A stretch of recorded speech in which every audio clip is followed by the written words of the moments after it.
Judges chapter 4. And when Ehud was dead, the children of Yisharal again did evil in the eyes of Yahuah.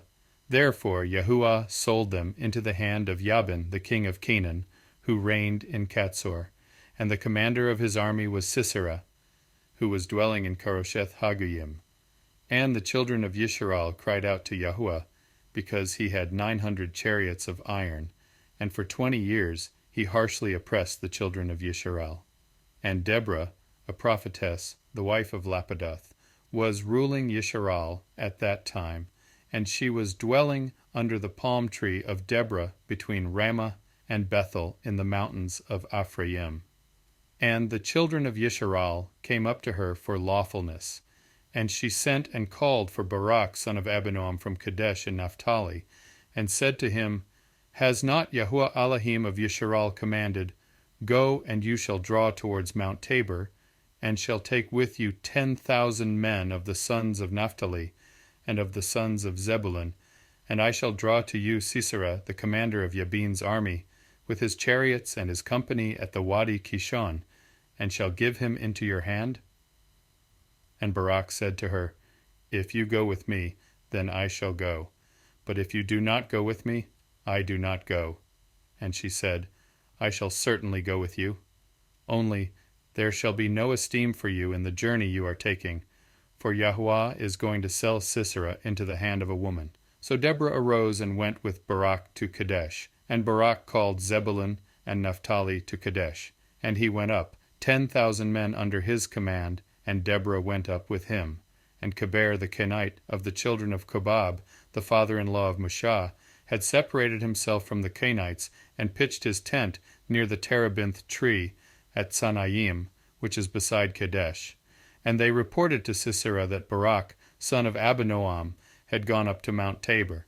So Sisera called all his chariots, 900 chariots of iron, and all the people who were with him, from Karosheth Haggoyim to the Wadi Kishon. And Deborah said to Barak, Rise up, for this is the day in which Yahuah has given Sisera into your hand. Has not Yahuah gone out before you? And Barak went down from Mount Tabor with 10,000 men after him. And Yahuah destroyed Sisera and all his chariots and all his army with the edge of the sword before Barak. And Sisera leaped from his chariot and fled away on foot. But Barak pursued the chariots and the army as far as Karosheth Haggoyim, and all the army of Sisera fell by the edge of the sword, not one was left.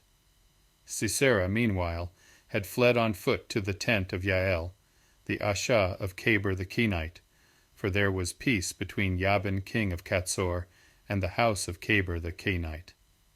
And Yael went out to meet Sisera, and said to him, Turn aside, my Adoni, turn aside to me, do not fear. So he turned aside with her into the tent, and she covered him with a blanket. And he said to her, Please give me a little water to drink, for I am thirsty. So she opened a bottle of milk, and gave him a drink, and covered him. And he said to her, Stand at the door of the tent, and it shall be, if anyone comes and asks you, and says, Is there a man here? You shall say, No. But Yael, Keber's wife, took a tent peg, and took a hammer in her hand, and went softly to him, and drove the peg into the side of his head, and it went down into the ground, for he was fast asleep and exhausted, and he died.